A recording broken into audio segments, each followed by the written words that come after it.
Bye!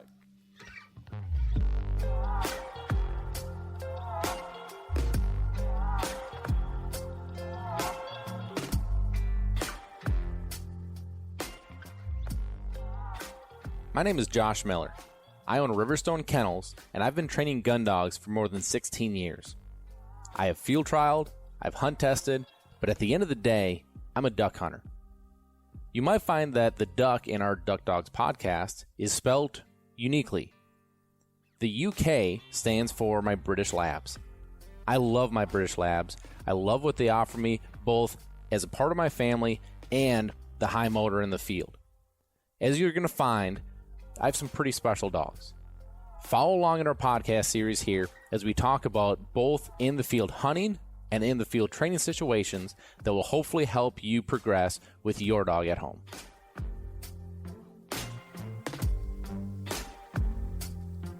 Welcome back to another episode of Duck Dogs, everybody. I am your host, Josh Miller. And before we get rolling with the conversation that I'm extremely excited to have here today, we need to make sure we thank our wonderful partners that make this show possible. So thank you first and foremost to Eukanuba. Eukanuba is the presenting sponsor of this show. Eukanuba Premium Performance Sport 3020 is the blend of food that I feed my dogs, my personal dogs, my dogs here at the kennel, especially as we get into training season. It's going to give them that energy level that they need, the recovery that they need, everything from coat to teeth to, across the board. We're ecstatic. We love this food. We love the company, great people. So www.eukanuba.com. Premium Performance Sport 3020 is the blend that we are feeding. Thank you to Kent Cartridge. Kent is the shotgun shell of choice that we use during the hunting season, whether it's in the Arkansas timber or in the fields of South Dakota for pheasants. Kent Cartridge is the bismuth loads in particular. I absolutely love the bismuth loads. But as you go into train season, they also have blanks, which can be very difficult to find. So go check out Kent Cartridge if you're looking for blanks for your training season this year. Also, thank you to Lucky Duck. Lucky Duck is your 5-star crash test rated kennel, both in the intermediate and in the large size. So no matter how big or small your dog is, you can be sure that they're traveling as safe as they possibly can. They also have the kennel fan. They also have the kennel cot. They also have a number of different things to keep your dog comfortable as you go through your travels here this year. www.luckyduck.com. Also, thank you to Sitka Gear. Sitka Gear is your premium option for outdoor clothing. We all know what Sitka does for us in the hunting environments, but how about the everyday environments? You go to their everyday tab, and they have a long list of different apparel options that you can have that it'll do the same thing. It'll keep you in the field more comfortable for longer. I wear all this stuff whether I'm out training, out on the boat, relaxing on the pontoon, no matter where I'm at. I love being in my Sitka Gear. www.sitkagear.com.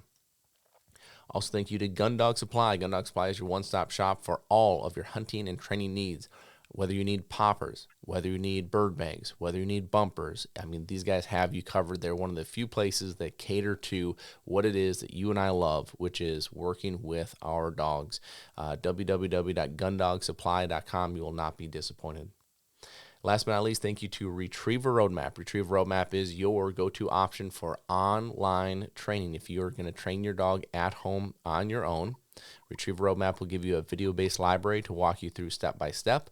The whole roadmap idea is that there's not just one way to do this. There's no cookie-cutter formula. So we're going to give you a bunch of different options, find what works best for you. And probably the biggest part for me is the community that we have in that program to help you progress, to help you ask questions, to get answers, to find people to train with, to find property to train with, to find tools, whatever you need. www.retrieverroadmap.com has you covered. And we are still in our spring training promotion, which waives the $200 initiation fee. So you get in with that $200 waive. So make sure you get in there before that expires. So www.retrieverroadmap.com. All right, you guys. Well, I hope everyone's off to a great start to the week. I should have added in there that this episode is also presented by Benadryl allergy medicine because my allergies are absolutely killing me, and it's something about this time of year in October, and it fries me. And actually, how bad it's been is the last 3 years in a row. I never thought I had allergies growing up, but the last 3 years in a row, I have actually lost my voice, like to the point that I literally can't talk. And I have a seminar out on the East Coast here this weekend, so I'm really hoping that doesn't hit me here. But so far, the allergy medicine is at least getting me up and going to the point that I don't feel completely bogged down. And so it's the only way that I'm getting through this episode. You can probably tell I'm a little scratchy anyway, but we'll get through it. It could be worse. I could have no voice at all, and then this would be a very boring episode to listen to. But so if you guys have followed along here the last 2 episodes, I've really been focused on the mindset and the preparation that you as a trainer need to take going into this season. And between Ben being the waterfall guide that he is, between Carlos being the professional trainer that he is, I think there were some really good nuggets there that you could take and you could apply in your own situation, and just map out, what does this look like for me? How do I have to go into this year to be as productive as possible with my dog? How do I sharpen the things that maybe unraveled a bit? How do I make the progress in which I'm looking to make this year? And it all comes down to a plan. And with that plan, it's going to differ for everybody. And that's where a lot of times people will reach out to me and be like, all right, Josh, what setups do you run with your dog? Well, I mean, that's kind of a loaded question, right? Because the setup that I'm going to run is part of it is seasonal, right? So right now, I have about every one of my dogs working on something different because everything they're working on right now is unique to them. What did they regress on over the season? What situations came up that made them unravel a little bit? And so once I get everybody cleaned up and sharp to where I want them to be, well, now we're going to progress. We're going to run a different setup. But even then, what I have as my setup probably isn't going to be able to be replicated by you and your dog in your situation, right? Because there are too many variables. What property do you have? What tools do you have? Where's your dog? There's so many things that come up that there can't be a one size fits all answer. But what you can do is you can prepare and you can come up with a plan and get your mind right as far as I'm a leader.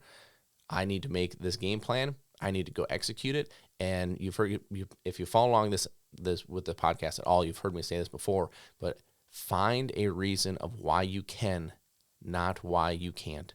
Find the how can I, not why can't I. And that's going to be a big deal. That's one of the reasons I'm really excited to bring in my very good friend, Greg Sigorski. And Greg's going to talk to us a little bit about his unique situation and kind of where he's at as he heads into the season. And Greg and I met years ago when he got his first dog from us, Blaze, and Blaze is an absolute rock star. And I want Greg to kind of tell everybody a little bit about himself first, but also I think you guys will love Greg has a great energy. He has a great leadership personality, both in his workplace and in his training. But he is just like so many of us, where he's an incredibly busy person. He has a lot going on with his work. I'm very thankful that he carved out this hour here out of his busy week to spend it with us. But Greg is a prime example of a guy that finds how to get something done rather than having the excuse why he can't. So Greg, without further ado, thank you for spending the time here with us today. Well, thanks, Josh. Thanks for having me. I'm honored. Well, so I want you to give us a little bit of a background first. So give us a little bit of background of you getting Blaze, kind of maybe like how our relationship started, then kind of fast forward to today, a little bit of background about yourself and kind of how you go about your day-to-day with your dogs. Okay. Well, first, just a little bit about me. I'm originally from Michigan, and so it was back in 2012 when I had an opportunity to take a promotion, which moved me to Atlanta. And that was quite a big shock for myself, being a country boy from small town Pearson, Michigan, moving to Atlanta, Georgia. But obviously, I work for a great company, and they've been great to work with. And partially, in some of the success that I've had with training my dog is kind of recognizing that even though I have a extremely busy schedule, I'm like most people. Everybody I talk to, everybody's just as busy. But one of the things that I've made a priority with our dogs, we currently have three. We have Cayenne, who's going to be 13 in June, Blaze, who's 3, and then Ember, who's 1, is being as effective as I can in training with Blaze and Ember. And, Cayenne's retired, so she's just there as a cheerleader. But when you look at the schedule that I have on a day-to-day basis, I'm required to come into the office. So from 8 to 5, I spend most of my time in an office in Atlanta. And so I've got to figure out, how do I make, this training work? But before I get into kind of what my day looks like, I want to, if you don't mind, I'm going to share a little bit with the listeners with regards to how we met originally with Blaze, and then kind of share with them some of the differences between Blaze and Ember, which is unique, from I'll say a 3-year young handler in myself, and what I've had to go through. Mm-hmm. Yeah, no, I think that's great, because that's a big part of what you're doing, Greg. And before you get going too much, I got to tell you, one of the things I respect so much about you, and something I've tried to pick up, through our time together, is you are a very busy person. You are. And, the majority of people I talk to, and I don't know if it's just like this, people need to validate to each other that maybe they're important, maybe that I don't know where it comes from, but I would say probably way over 90% of people that I talk to, if I'm like, man, how's it going? And, over 90%, busy. And what's so funny to me is one, like, busy's relative, right? Like, it's relative to what you're doing. Like, someone that I don't know, maybe, works a very structured schedule, has a couple things going on, like, busy to that person is going to be different than busy to you, right? Different than, busy to me. And it doesn't mean that one of us being more busy or less busy is more important, but I feel like way too often it's used as an excuse.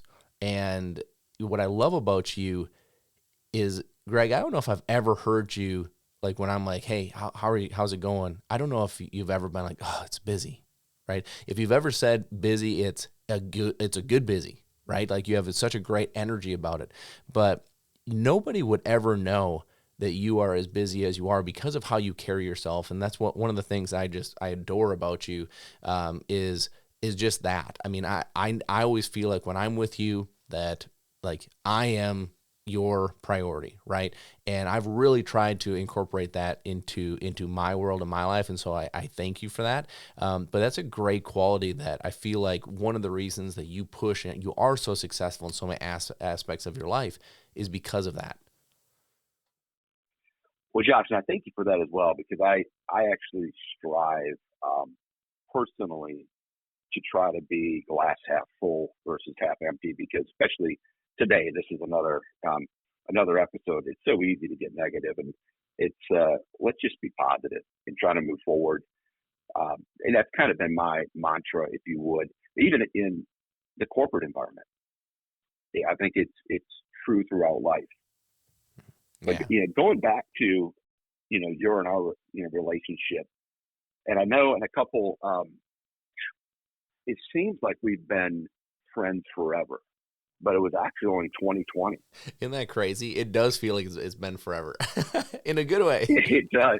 It does, exactly. And I remember when I first actually met you and met Whitney, and we picked up Blaze, and it was listening to the podcast, and you used the terminology, and you still do, handing somebody the keys to a Lamborghini, and it didn't really set in until I got Blaze.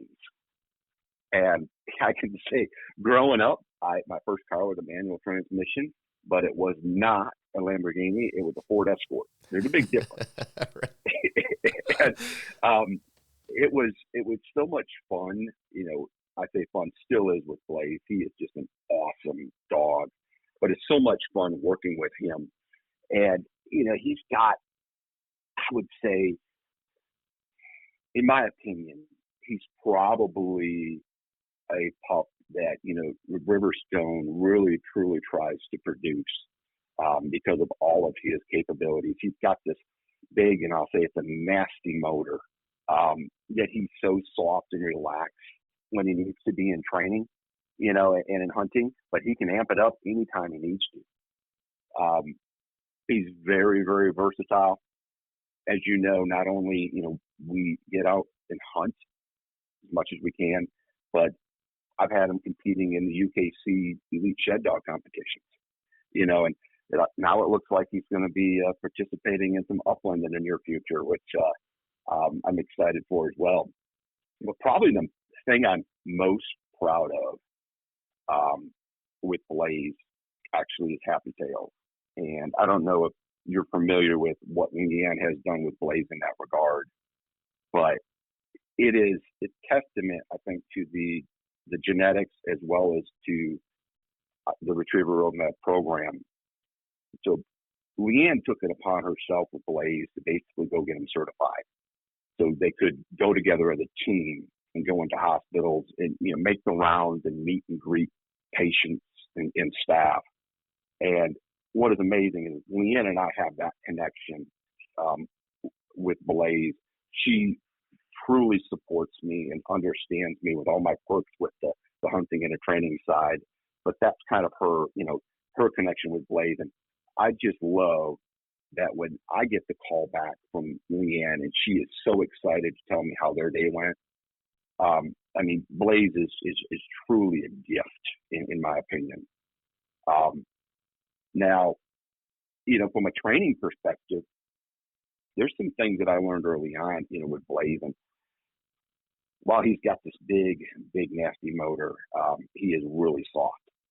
And that took some getting used to because they don't have to be contradictory. They can complement each other. And talking with you and others through the Retriever Roadmap program, I've been able to kind of figure out how to work with him best. And even to this day, I think I focused on having such a great relationship with him and learning to read him as well as he can read me, which I think is critical. I can just look at him a certain way, and our communication style is more visual than more vocal, when it needs to be. And he's just such a great dog. But from going back to training with my schedule that you hit it on earlier,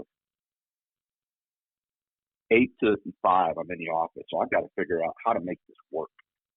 And I moved to, from Michigan where I had acreage, down to Atlanta where I have square footage. And when it comes to land, so I had to figure out where I was going to train and where I was going to work. And so I bounced around. We have a little gas line in our neighborhood that I use. But I came across this small little piece of property in the small town that we live, and it's attached to a church. And so I friended the people, at the church, and that is where we do, I would say, 80% of our training. And it's on the same piece of property. I make the most of it from different angles and different perspectives. But I'm also there at about 4:30 or 5 o'clock in the morning. And there's just enough lights. So I can see pretty well. I'm hoping Blaze can see better. But there's just enough light so we can get things done. And that's been something that has been, I think, very helpful for me, because when I look at the training in our yard, we really don't have much space, but I can go there. I can work on lining drills. I can work on casting. I can work on just about everything I need to work on there. And when it's appropriate, I'm able to go do more fun stuff, primarily through the strike team here in Atlanta, where we've got access to some properties, some friends that I made, that we can do the bigger, grander stuff. They've got great tech ponds, and we can work on deep cheating. We can work on stretching it out, 300-yard, blinds if you want, 200-yard marks, whatever you're looking for. So, but I would say probably 80%, maybe 90% of my training is done on this piece of property at 4:30 to 6 o'clock in the morning. behind a church. Well, and Greg, So that, I think, not to cut you off, but I want to kind of paint the picture for people too, because you have sent in videos, through the Retriever Roadmap run reviews, and if you guys don't know what that is, we do this. I call it run reviews, and I actually kind of stole it from an idea of a guy that does this through just rodeo roping. He has a group that, hey, send in your run reviews. So he watches a run, he critiques what it is that you're doing. And so I was like, huh, well, that's kind of cool. Like, we could do that too. So I literally stole the idea and brought it into our program, into where someone can send in a training session, be like, hey, this is what I'm struggling with, and we can walk through it together. And it's really a cool thing. But Greg has sent in a couple videos from this property that he's talking about.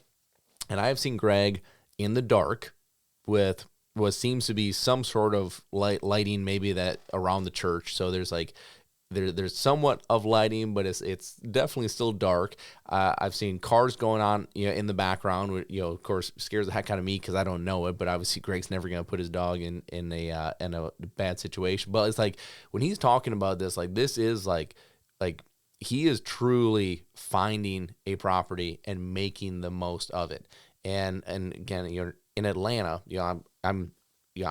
it's hard for me to wrap my head around not having the room that Greg's talking about, but that's what he's saying is like there's just nothing close by that gives us that kind of an opportunity outside, of course, the property you just talked about where they get to go, and that property looks absolutely gorgeous that you run on when you do your big setups. But I just wanted to paint that picture, Greg, because like this, to me, this is exactly what we're talking about as far as don't make the excuse of you can't go do it. You can. You just have to be creative sometimes. And this property is a great example of that. Exactly. And this piece of property is less than an acre. But it works. It's the best that I'm able to do that's convenient at the time, at the moment. And I can say also what I've gone to do with Ember. So I have two, the two dogs that I'm training, Blaze and Ember, two completely different dogs. And I mentioned earlier that when you gave me Blaze, when I picked up Blaze, you said, here's the keys to a Lamborghini. Probably the best analogy I can give you for Ember is you gave me a helmet. And you basically said, I'm going to help you land this F-18 on this aircraft carrier. There's a difference. I mean, Blaze has got this big nasty motor, and Ember it's just a freak motor, and it's so great.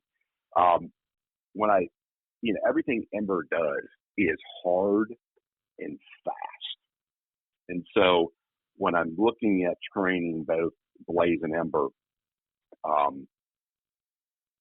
obviously have to have a plan.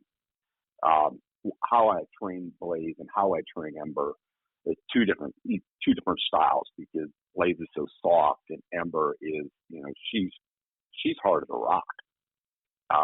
And she will send you into red as quickly as she can, and then turn and smile to make matters worse. But that's part of her. That's part of her personality. And one of the things that I realized early with her is I'm going to need to get her to love me and to trust me. The sooner I can do that, I think the sooner we're going to be able to move things forward. Definitely, I can say I was successful on the love side. It's almost a little bit too overwhelming at times, but she's slowly and surely, on the respect side, which is going to take some time. And I look forward to when it finally clicks for us, because I can still tell you today, the day that it clicked for Blaze and I, and since then, our level of confidence has grown to a point where I'm confident you can put us in any situation, and we're going to have fun doing the best that we're going to be able to do, and hopefully we can, achieve whatever task is set out in front of us. Mm-hmm. Well, and one of the things that is really unique, and you touched on a little bit, but I just want to reiterate it because it's not normal. So you have Blaze, who can literally be running a master finish level test one day and then be in a hospital, working with kids on the very next day, right? I mean, like you've that's the situation that you have with him, right? Yes. Yep. So like Yeah. And that's not normal, right? Like a you dog know, that has that motor, it's not normal to be able to do that. I would say that fits our family because I would say I'm not normal. you know, I'm very unique. You know, I'm very unique, and I think everybody in our family, you know, Leanne's the most normal one out of the group, and but you know, you got Blaze and you got Ember, but we're all great in our own way, right? And you know, with Blaze, and that did happen. I picked up Blaze from the hospital, and we drove to Arkansas to go hunting last year. And so those, you know, that's what makes him so special, right? And I know, that word means a lot to you, but you know, that's why, you know, I want to make sure it's appropriate to use. But you know, Blaze is a truly special person. Oh, Well, not person, dog. yeah, I could not agree more. And so, to give you guys an idea, I mean, we knew what Blaze was. I mean, it was very apparent through his training. He was always wanting to be that team player. He was always wanting to, you know, to make you happy. But he had exactly what Greg is talking about. He had a mega motor, but he had a composure to go with it. And you know, when you look at, especially for a duck dog, it's like, what more could you ever ask for than this right here? I mean, this is like the dog.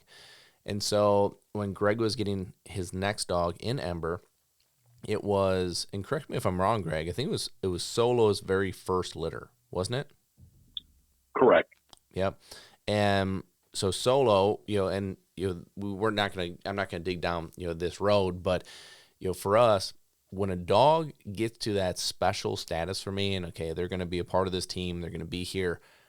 Now I have to go through, you know, 6 to 8 litters to know, are the puppies special? Because just because you have a great dog doesn't mean that you're going to have great puppies that follow that suit, right? It's like, you know, I might be wrong with this, but like, I don't see Michael Jordan's kids in the NBA, right? I don't see I'm not a racehorse person, but like, is Secretariat producing like more Secretariats? You know, like certainly not all the time, right?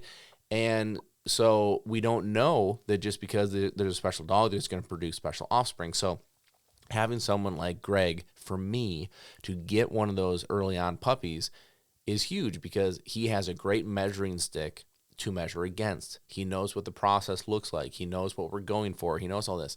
And I remember I was sitting in front of the DMV. I think I was getting my license renewed. And Greg, you and I had kind of that first phone call, if you remember this. And I do. I was just like, okay, I've given you time, man. I just need to know, like, what do you think? And I remember word for word, you said that she's going to be better than Blaze. And I was like, there's no freaking way, man. like you can't beat Blaze. I mean, like he is like the epitome of what you'd want. And you said that she pushes on you. She like, and I think the one thing that you had said that stuck out to me was that you believe she's going to be better than Blaze as a gun dog goes. You think her ceiling is higher. You think all that. But you also said that if we would have had her before Blaze, I don't know if we would have handled her very well. Do you remember saying that? I do. And I 100% mean that because I think if she was introduced to a family as their first gun dog, I think you'd almost be setting her up for failure right out of the gate without having the expectations, you know, the understanding of what a big motor, you know, and what that big drive and what that hard and fast and pushing is all about. But she, you know, that's helped me definitely stay out of the red with her, knowing that one, I'm not going to let her win and let her get me there because that's what she seems like she wants. But it's you know, it's so interesting in the difference between Blaze and the similarities, I would say, between Blaze and Ember. Both drive is there, the desire to please is there, the passion, the lovable. Um, the big thing with Ember is pushing. I think there's two things. One, she pushes a lot, but two, when she gets it, when I think she truly gets it, she gets locked in. Then going to that next, we'll say, task or going to that next drill it takes a bit more to unlock her, if that makes sense. To get her, for example, casting. We started working on casting and getting her to go over right was pretty easy. Getting her to do anything but over right took a bit for a while. But she gets in it, she's focused, but once she does, you can open her up, and once she's locked in, she gets it. But then she'll, occasionally try to, I don't know if it's, I would say just push back a little bit. But she has been just a whole lot of fun to work with.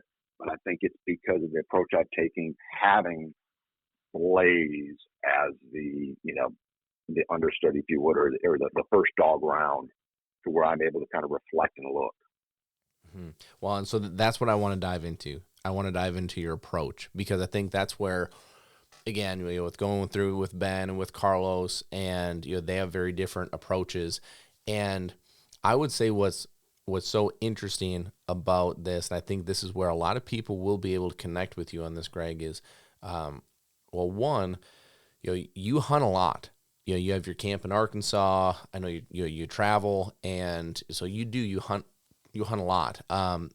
Maybe not, obviously not. None of us get to hunt like Ben, because he's hunting every day. But you hunt a lot. Mm-hmm.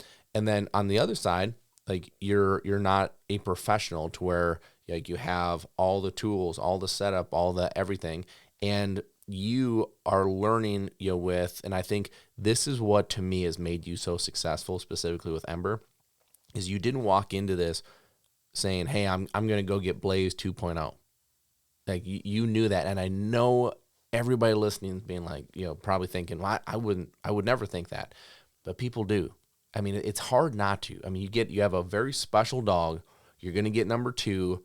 Naturally, you want that to be the second special dog, and so immediately you hold this puppy to, 1, an unfair standard, and then 2, it's hard to comprehend that our brains tend to glorify the good times, repress the bad times, the frustrations. Like nobody remembers potty training.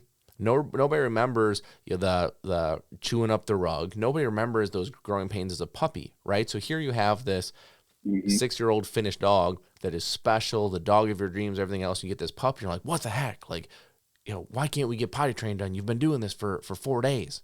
Well, for the first dog, you were like, oh, it's only been 4 days. Yeah, it's okay. But like now there's a different standard. And for you, especially having gone from that very special dog to now a dog that we both believe is going to be another very special dog, but in a very different way.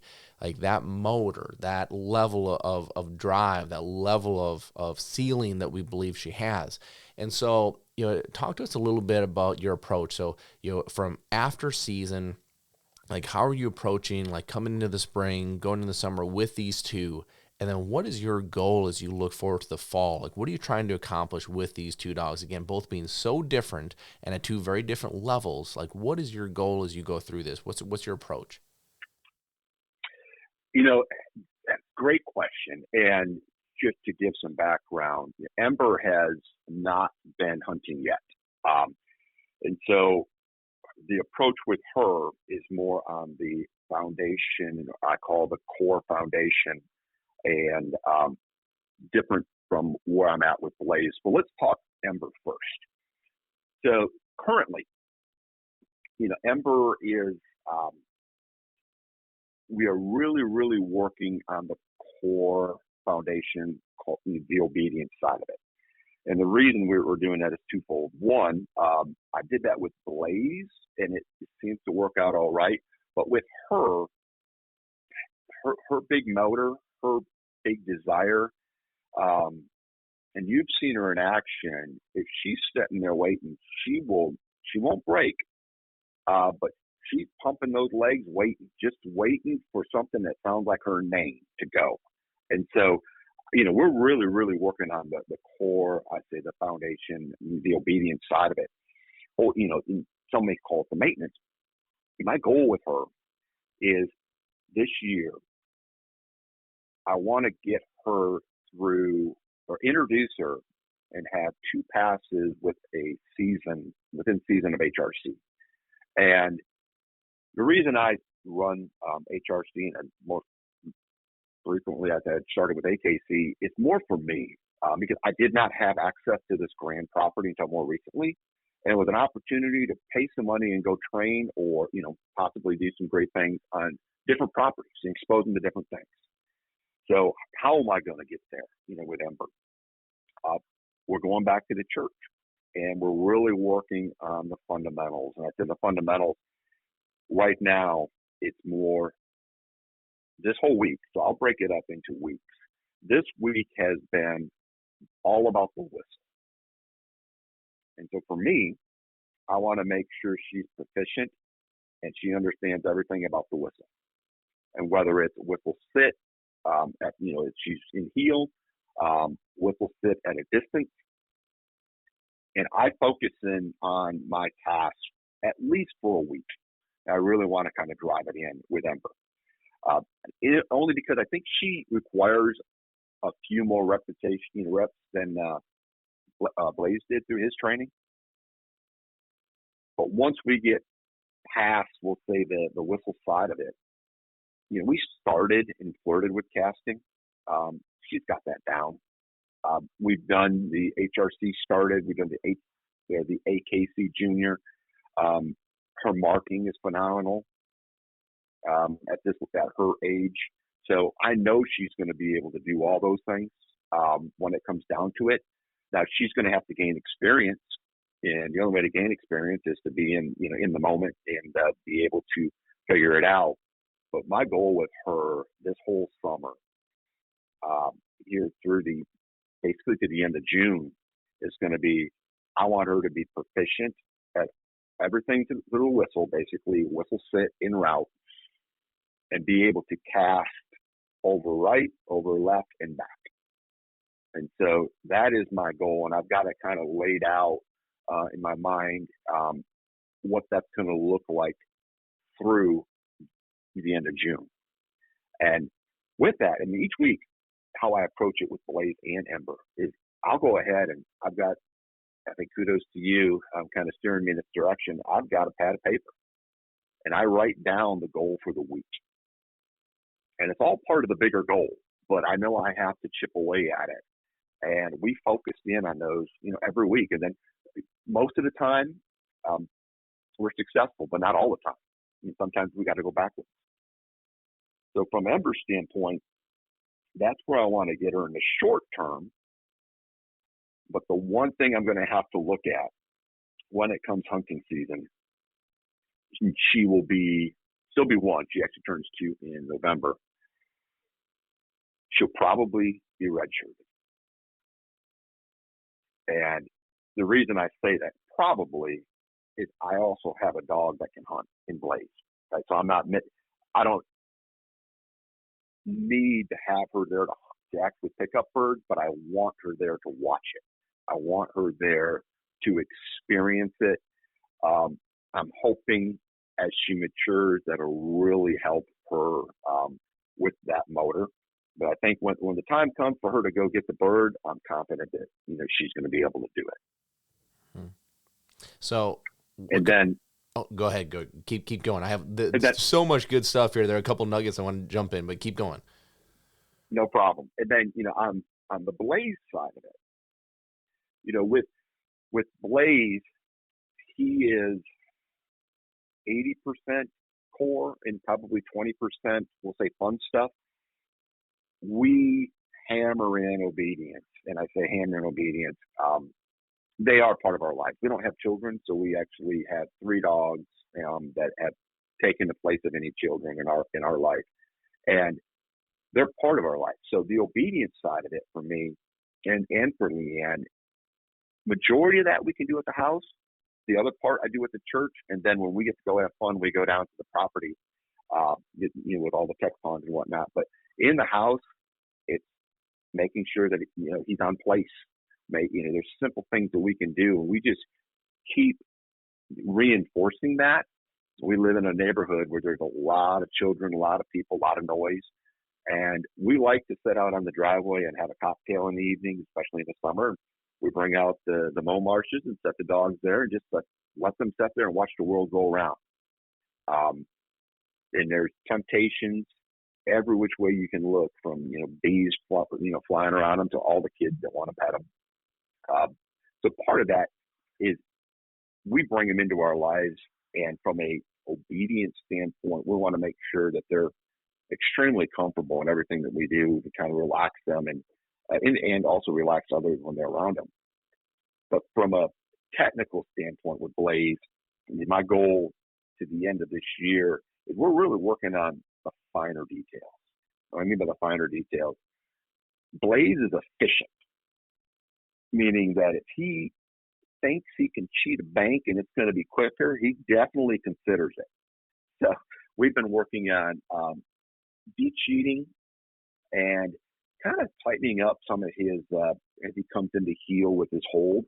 He doesn't do it with bumpers, but with birds, he'll kind of flip them a little, or not really flip, but you can see it's not as solid of a hold. So we're really working on the finer things. But with Blaze's experience to date, I'm confident with him once we get him into the field that we can do some great things. And we learn too, because as you know, training and hunting are two different things, and hunting provides different tasks or different opportunities than you can ever kind of create in training.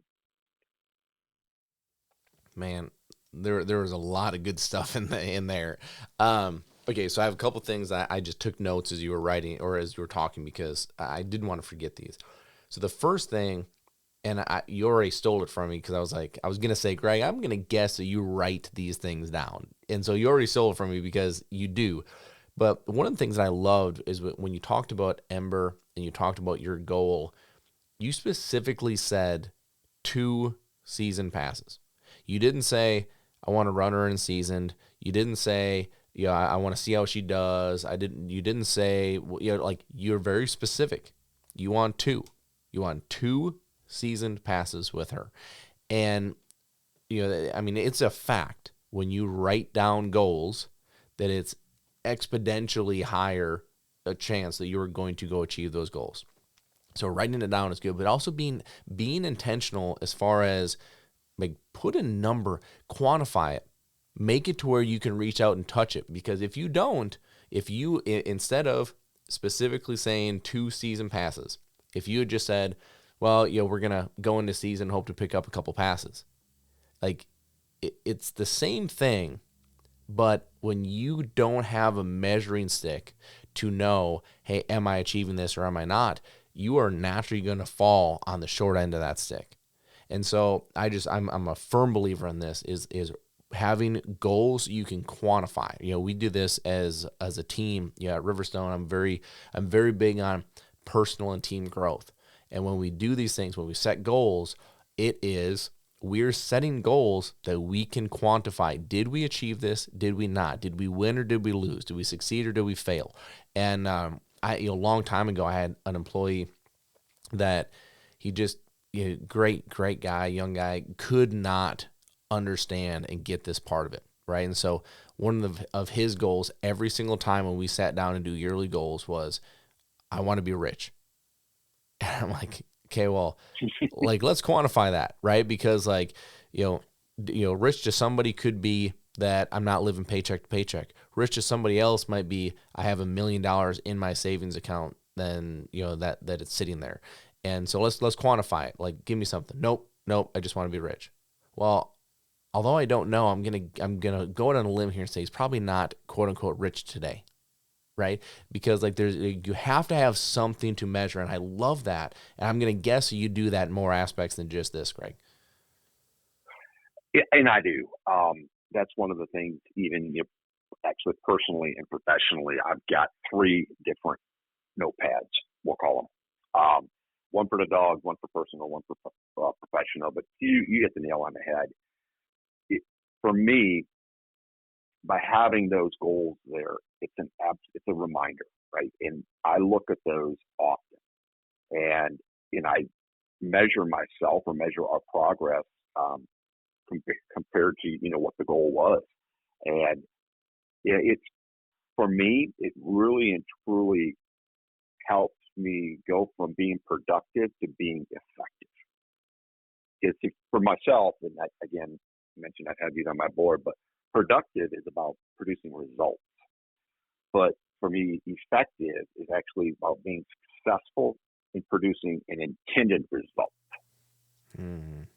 I love that. You look, there's a slight difference between the two, because I would equate to being productive.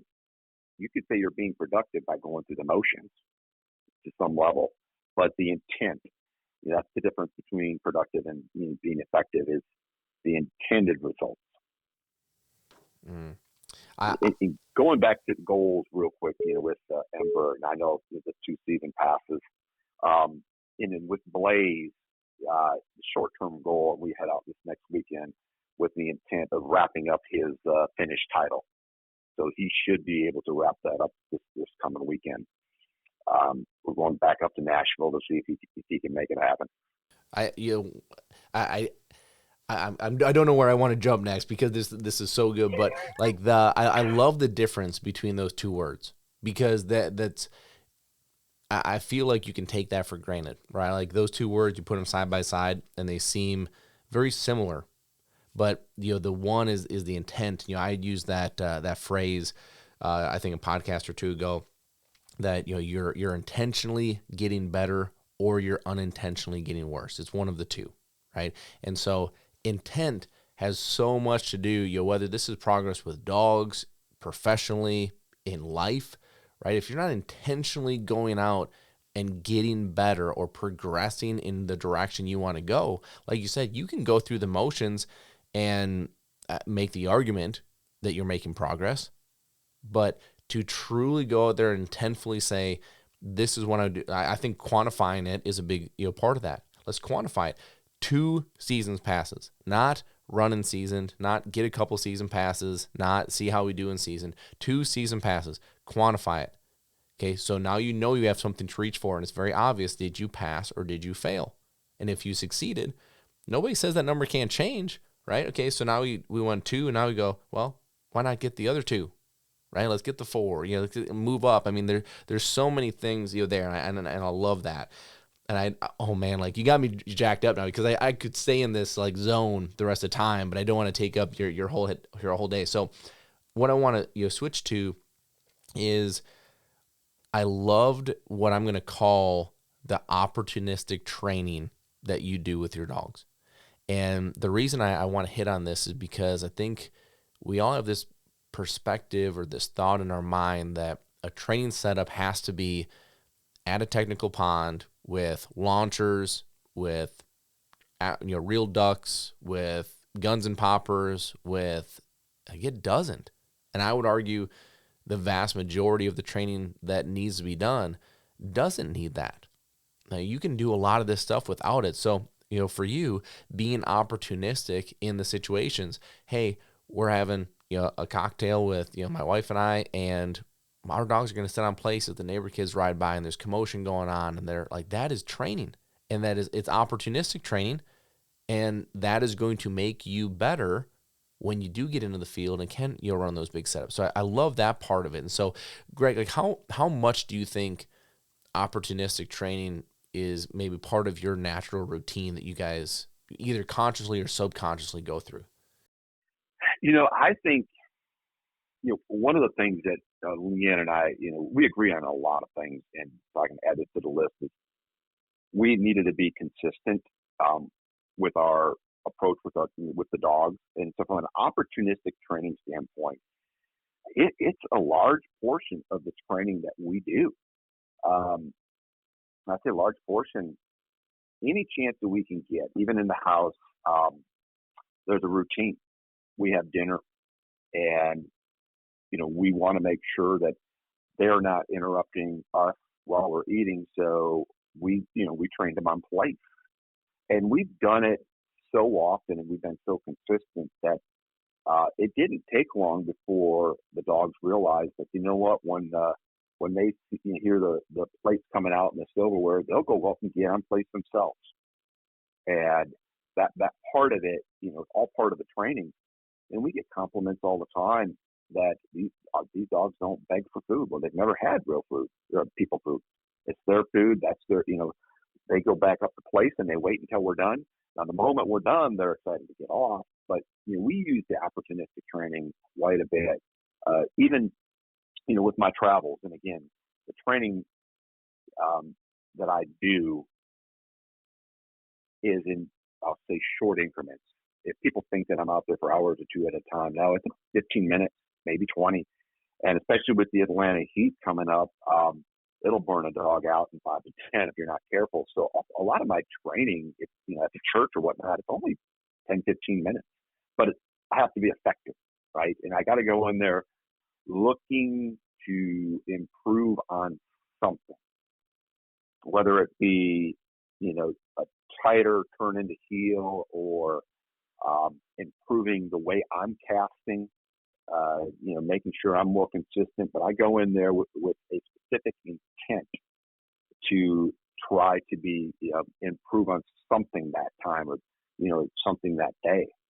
Yeah, and I think that is where it's so easy. And again, this goes back to going through the motions, but it's so easy to have two dogs like you have at two different levels like you have with two different personalities, which you have, and just say, hey, we're going to do the same setup times two and just work both of them through it. Right. And I think that's one of the things, that's another note that I have, is that you have two very different game plans for two very different dogs. And that is important. And it's amazing to me how often that gets blurred. And it's like, okay, we're either going to drag down the more advanced dog and not let him progress because we got the young dog coming up, or we unfairly are trying to pull the younger dog ahead too fast so that we can just run the same setup together. And that doesn't work, right? It's like, hey, if you have a 8th grader and a 3rd grader, like, we're not going to go to 5th grade together because we're splitting the difference, right? Like, I mean, you have to have your own plans. And so I think that was one part that was really interesting. I think a great point. But then two, I thought it was fantastic how you talked about how much obedience is in both of these dogs' routine, not just one or the other. I mean, two very different levels, two very different personalities, two very different motors, one very common denominator, which is obedience is the foundation. And I think, it's easy for us to understand why it would be the foundation for a dog like Ember. Big motor, have to go. Like, you need more rein than you need, like we always say, like, you need more no than go, right? Like, you need more like, hey, let's keep it together here, because when you let her go, she's going to go do, what she's going to go do. But like, even for a Blaze, that he is so obedient that he can walk into a hospital and be with sick kids and sick patients and be so calm and so quiet. Like, you have to be of the elite obedient level to do that, but it's still a part of your everyday routine. And touch on that for just a quick second, because anyone that listens to this is probably rolling their eyes right now going, oh, here we go, talking about obedience again. But I mean, without it, you don't have anything. And I just think that's such an important piece. And I agree. We get the opportunity to introduce our dogs to a lot of different people. And the one thing that they often say is they're so well behaved, they're so well mannered. And for the truth be known, I think for most people, that's really all they want in a dog, that are not they're not in a hunting family or in the testing family, but they just want a really well behaved or obedient dog. And so for me, I always wanted to have that kind of a dog as well, that I was comfortable with. Somebody comes to the house, that if we're out in public, I didn't really have to worry about it. And so from an obedience standpoint, that satisfies us from our day-to-day activities. Now, from a hunting and training standpoint, I 100% support the fact that without obedience, then it's luck.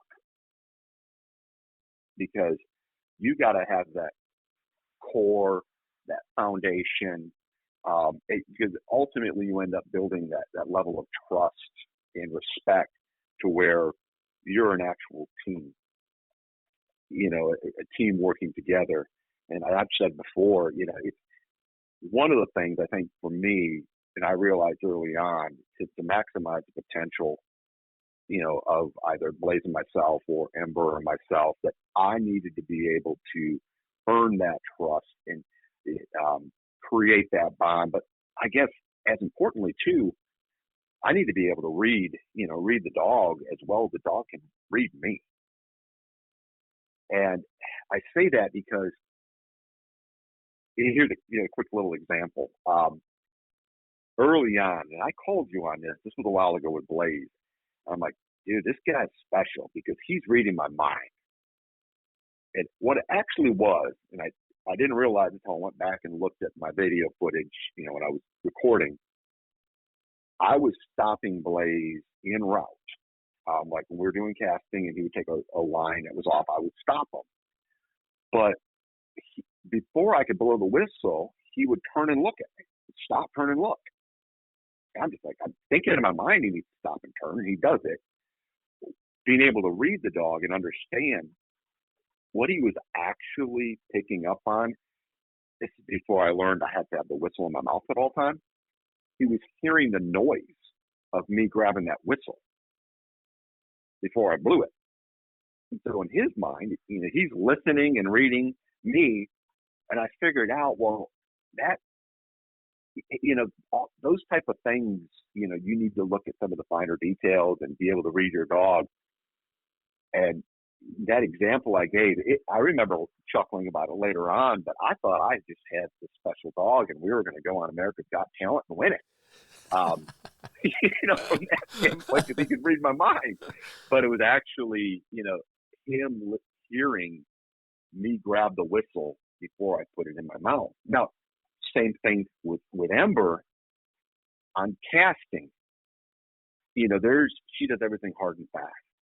So I have got to be very, very specific and clear and clean on my casting because she wants so badly to please me and so badly to do whatever she's supposed to do that if I'm not careful, and let's say I lean right a little bit before I give the right over cast, she's going.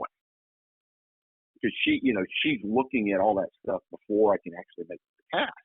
And I think that's part of having a big motor, but at the same time, it forces me to look at, my training, and I want to be more intentional, I want to be more effective. And I think the value to that is when I'm looking, I see all that when I look at the game films, if you will. I go back and look and say, okay, my body shifted to the right just a hair. And so did she. She was going that way because she's really zoning in, So that's kind of the good stuff, and I could say, if I could kind of sum some things up, I think people believe that I spend, 2-3 hours a day training my dogs, and I don't. I try to be effective 15 minutes a day on the stuff outside of our house, but then in our house, we focus on obedience when we can, just as part of life. Mm-hmm. Oh, I love it. I love it. I think that's a fantastic, summary of this, because if everyone could go be, more intentional and effective, as you put it, I mean, they'd make so much more progress in such a short period of time. Like you said, it doesn't take, I mean, even for us, at the kennel, we're not training dogs for hours and hours at a time, right? Just what we're doing, we're intentionally doing it, and we have a plan of, hey, we want to build on yesterday by doing this today, which sets us up to do that tomorrow. And I think that's a really good way to kind of pull that together.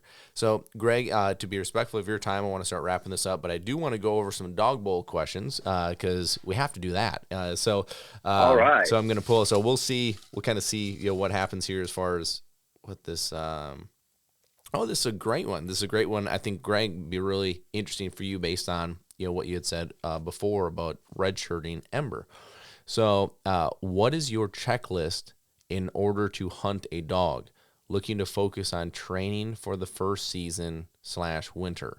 And so, I mean, I love this. So, okay, Greg, so you have a dog that you hunt in Blaze and a dog that sounds like you're Hmm. probably going to redshirt an Ember. Like, what does your checklist look like? Like, what are you looking for that you say, okay, Ember's ready and now we're going to go hunt? So this is a great question. Um, with Ember, a lot of it's going to be for me her ability to be steady. Obviously, I want to make sure that she's quiet. We haven't had any issues there yet, but I want to keep my eye on that. But she's also, I think she's a bit more competitive than Blaze, and I want to make sure that she can honor and honor well. With Blaze, some of the compliments that I've received from him hunting in Arkansas, is he honors every dog just the same, and he doesn't attempt to leave the blind until I get word from the guide. If I'm hunting with the guide, that yep, you can send him, and I send him. It doesn't matter if that bird lands 4 feet in front of him; he's not getting it.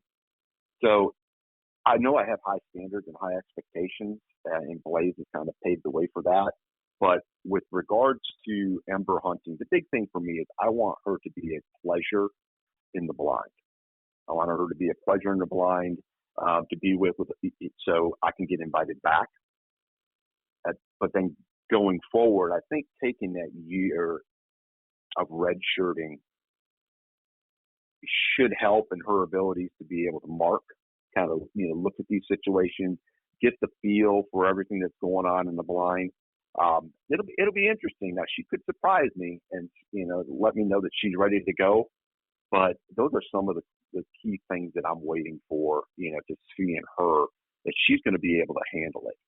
Because when that motor gets going, there's no stopping. I love that the point of getting invited back. I think that's one thing that quite frankly, I think it's one thing that's not thought about very often. I mean, think about how many times, and you can attest to this, Greg, on Blaze's behalf. How many times does Blaze get you invited back? To anywhere you go to. Well, it's definitely not my shooting that's getting us invited back. So, well, I would say every time, right? Yeah, and that to me, that's the biggest compliment that I can get is, hey, we want Brock back, we want Clyde back, we want whoever it is, and they make such an impression that they get you invited back, because that same dog that is out of control, I can assure you, is going to get it so you're not invited back. And that, to me, is why the obedience side is so important. Yes, it would be very impressive to go run a 300-yard blind retrieve, 400-yard blind retrieve, pick up a bird that nobody thought was possible. And yeah, it's easy to think that might get me invited back. But it's not, if that dog is not calm and quiet and under control for the rest of the 99% of the hunt.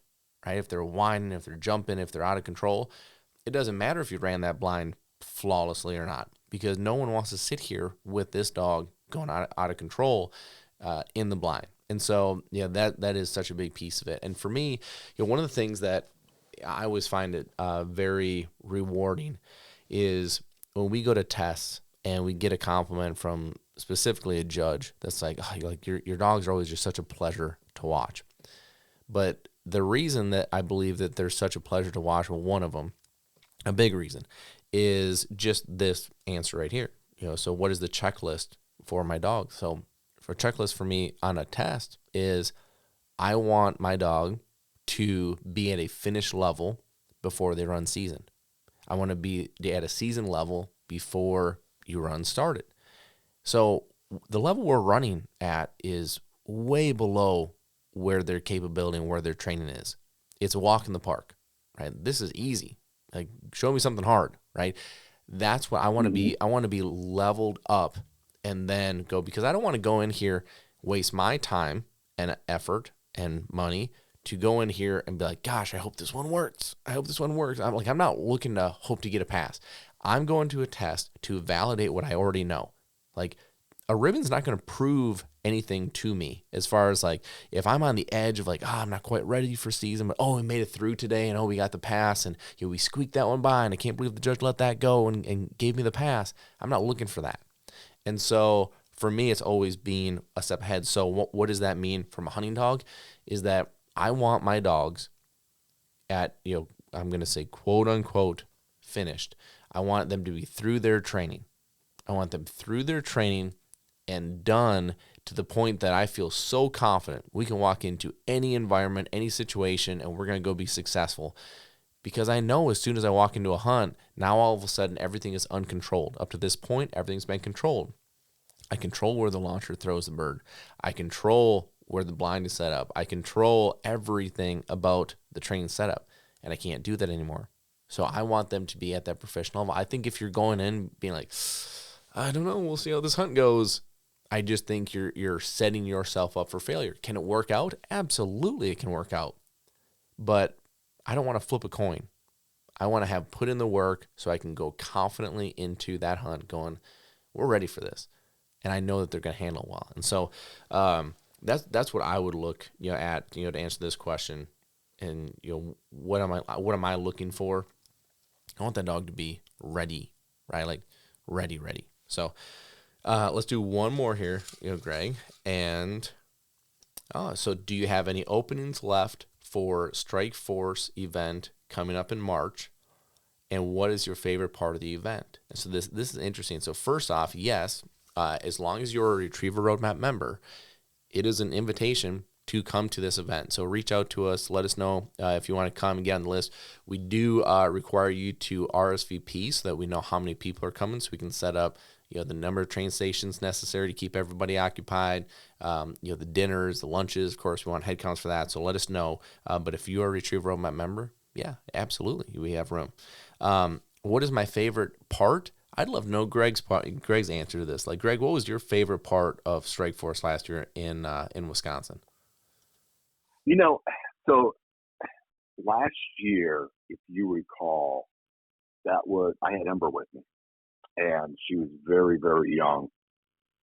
For me, I think, that I'm a people person. And so getting to watch all of these dogs and meet all these, people for the most part for the first time, because that was your first strike event within Wisconsin last year.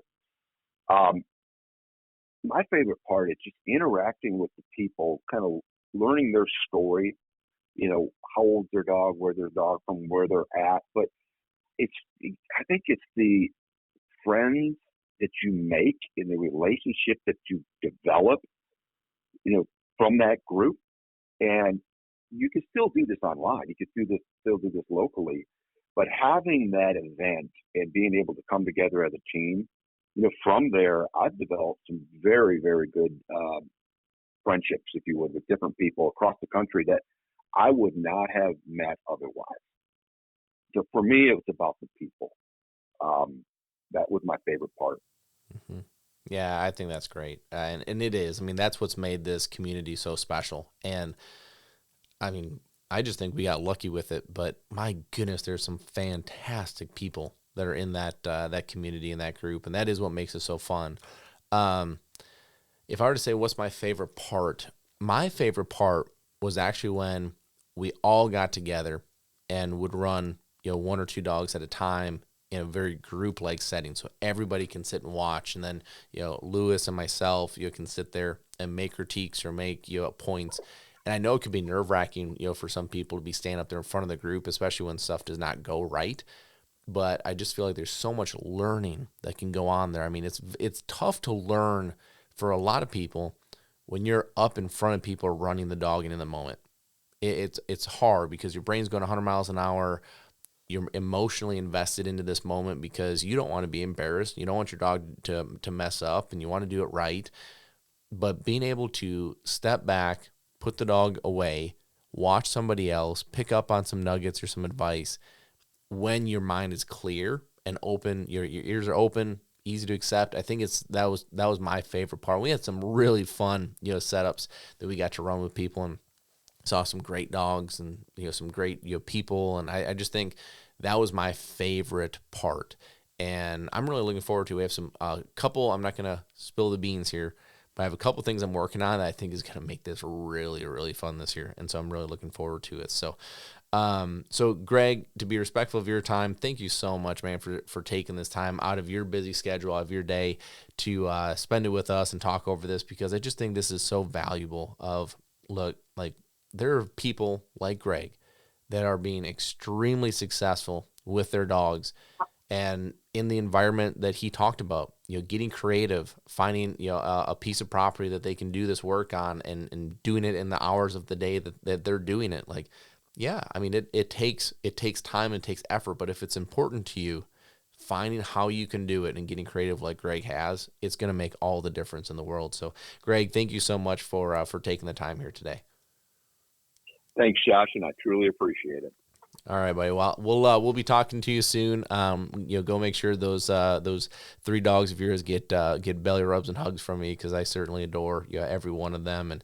And for those of you guys that are listening, have a fantastic rest of your week. And like Greg had said, go be intentional. Go with a purpose. Get that training done. And Greg, how did you say it? What were the words? Effective. Yeah, being productive is about producing results, but being effective is about being successful in producing an intended result. I love it. Go be effective this week. That's my challenge to you. Go be effective. Hope everybody has a fantastic rest of your day and rest of your week, and we'll talk to you again soon. Thanks for listening. Be sure to follow us on Facebook and Instagram.